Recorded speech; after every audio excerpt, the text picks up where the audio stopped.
गांव देहात में जाइए, खुलेआम शराब बिक रहा है। अपना सोच और नज़रिया बदलिए, आपको सब दिखने लगेगा। स्मृति ईरानी जी ने क्या किया था, सिलेंडर लेकर और पूरे सब जगह दिखाते चल रही थी कि गैस का दाम ये हो गया, ये हो गया। जनता के हित के लिए हम लोग सड़कों पर रहते हैं, लड़ते हैं, लाठियाँ खाते हैं।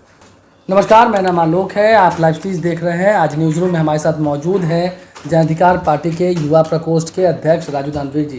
पहले तो आपका बहुत बहुत स्वागत है। हम सवालों के जवाब आपसे ले, कुछ सवाल भी हैं। उससे पहले हम आपसे ये जानना चाहेंगे कि आपकी पार्टी जो है सड़कों पर उतर रही है, ठीक है, हम देखते हैं, धरना प्रदर्शन भी करती है, लाठियाँ भी चार्ज होती है आपके पार्टी के कार्यकर्ताओं पर, लेकिन फ़ायदा क्या? अब चुनाव तो हार गए, आपको सीट कहाँ मिला? जनता आपको सीट कहाँ दी?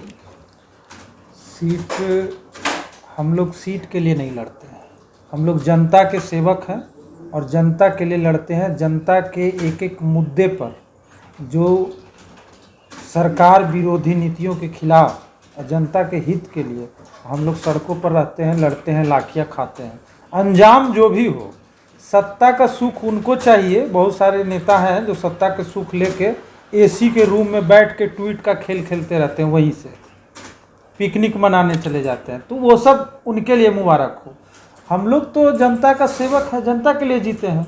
उसको चुनाव से नहीं लिया जाएगा। नहीं, आपने तो चुनाव के फर्स्ट डे, चुनाव के बाद जो फर्स्ट डे है, उसी दिन से हम लोग जनता के साथ हैं हर एक मुद्दे पर। ठीक है, चाहे किसान की मुद्दे हो, फलाफल तो ये चाहिए ना कि हाँ चुनाव में जीत हो, जनता भी हम पर भरोसा करे, कुछ लोगों को जिता। जनता भरोसा कर रही है, ऐसी नहीं है कि जनता भरोसा नहीं कर रही है। जनता ने जो सम्मान दिया, जनता को हम लोग धन्यवाद भी देते हैं, लेकिन हम लोग जनता के हित के लिए और जनता के लिए हमेशा लड़ते रहे हैं। जनता के हित के लिए लड़ते हैं, लेकिन चाहिए ना चुनाव। तो आप चाहते हो ना कि भाई चुनाव जीते हैं, आपकी पार्टी को कुछ सीटें आए। अब लोकसभा के भी चुनाव आने हैं 24 में, उसमें फिर पप्पू यादव लड़ेंगे चुनाव। देखिए, जनता में बहुत सारे नेताओं ने जो जाति का जहर घोला है, अभी वो सब मूवमेंट से जनता को निकल नहीं पाए। जनता ने खुद अभी जनता निकल नहीं पाई है। इसी कारण से हम लोग को जितना सम्मान मिला, मतलब आपको लगता है कि जो जाति का जहर घोला गया है उसका नहीं, आप नहीं जीत पा रहे हैं? नहीं, ऐसा नहीं है। जनता ने हमें सम्मान दिया है, सम्मान दिया है, उसके लिए हम धन्यवाद भी देते हैं। और हम लोग सत्ता उसके लिए नहीं लेते हैं कि बहुत जैसे नेताओं ने सत्ता लेकर सत्ता का दुरुपयोग कर रहे हैं, वैसी सत्ता हम लोग को नहीं चाहिए। हम लोग सेवक हैं और सेवा करना जानते हैं। नहीं, मुद्दे बहुत सारे हैं, आप सड़कों पर उतरते हैं, हम देखते हैं अक्सर। बड़ा सवाल क्या है? बड़ा सवाल तो ये है कि सरकार सदन के भीतर कह रही है, फिलहाल विधानमंडल का सत्र चल रहा है, कि महिलाओं को देखिए ना कितनी आज़ादी हमने दी है। पहले क्या था, आपका माहौल क्या है? शराबबंदी कानून लागू करके हमने महिलाओं को एक नया जीवन दिया है। आप मेरे साथ चलिए, महिलाओं की क्या हालात है वो हम आपको दिखाते हैं। आदमी तो सेफ है नहीं, तो महिलाएं सेफ कहाँ से रहेंगी? पर डे दर्जनों हत्याएं बिहार में हो रही है, चाहे ज़्यादा ही हो रही है। ये तो टीवी न्यूज़ ये सब के माध्यम से दर्जनों का पता लगता है। और हर जगह कहीं कोई नेता पहुंचता है इंसाफ दिलाने के लिए, तो वो है आदरणीय पप्पू यादव। देखिए, शराबबंदी कानून लागू करके कहीं ना कहीं सरकार तो कह रही है, अपनी पीठ थपथपा रही है कि भाई वो तो अलग ही है। शराबबंदी तो पूरा बिहार में खत्म है, उसी में तो सारा इन्वॉल्व है। क्राइम पर तो कोई ध्यान ही नहीं है। शराब देखिए यकीन है आपको कि वो भी नहीं है? नहीं, उसमें भी प्रशासन के कई अधिकारी और थाना प्रभारी सस्पेंड हुए हैं, शराब में ही संलिप्त थे। आपको यकीन नहीं है? यकीन भाई, एकदम खुलेआम चल रहा है। यहाँ छात्र और नौजवान बहुत सारे जो हैं, उनको डिलीवरी बॉय में पैसे के लोभ देकर यूज किया जाता है। बेचारा क्या करेंगे? तो ये शराबबंदी पूरी तरह से फेलुअर है। बिहार की जो 50,000 करोड़ इकोनॉमी जो है, वो पूरी तरह से बर्बाद हो रही है। जो शराब 200 में मिल रही है, वो घर पहुंचाकर डिलीवरी के माध्यम से कैसे भी 1200-1400 में मिल रहा है। तो बीच का डिफरेंस का इतना पैसा कहाँ से आ रहा है? पैसा कहाँ जा रहा है? अब बोला था कि इकोनॉमी में बड़ा फर्क पड़ा है, बहुत ज़्यादा फर्क है। जबकि इसका कोई सिस्टम होना चाहिए था, ढंग से होना चाहिए था। बंदी का हम लोग उसका ढंग से होना चाहिए था, लेकिन कोई, ये पूरी तरह से शराबबंदी फेलुअर है। शराबबंदी फेलुअर है।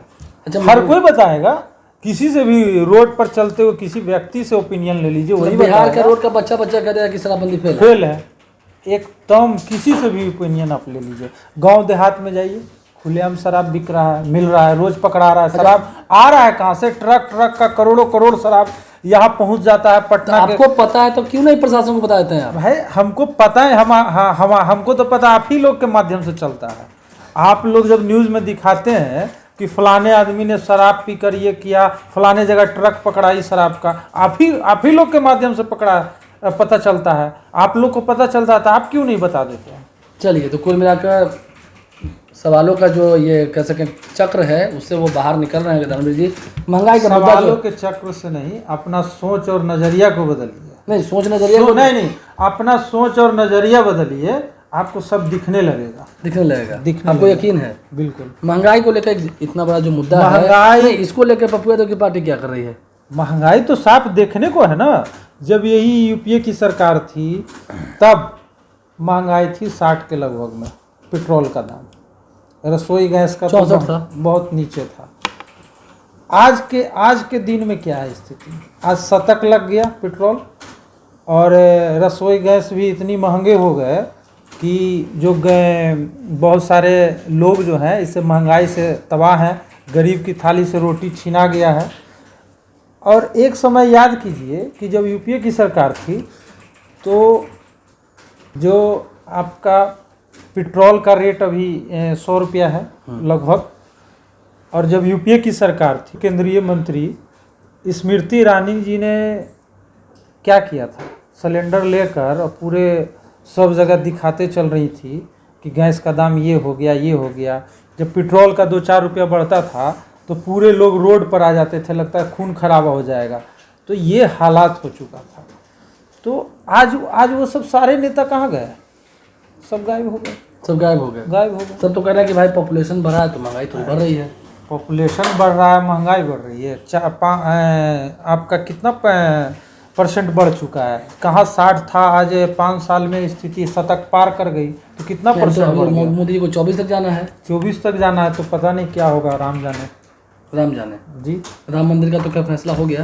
अब तो जो सुप्रीम कोर्ट का आदेश हुआ वही तो। चलिए, सुप्रीम कोर्ट पर जब आए हैं तो सुप्रीम कोर्ट पर एक और बात लेते हैं। सुप्रीम कोर्ट कह रही है आरक्षण को लेकर के जो मुद्दा गरमाया हुआ है कि विचार किया जाएगा आरक्षण के मुद्दे पर। 50% का जो आरक्षण अब मांग हो चुकी है, तो इस पर क्या कहेंगे?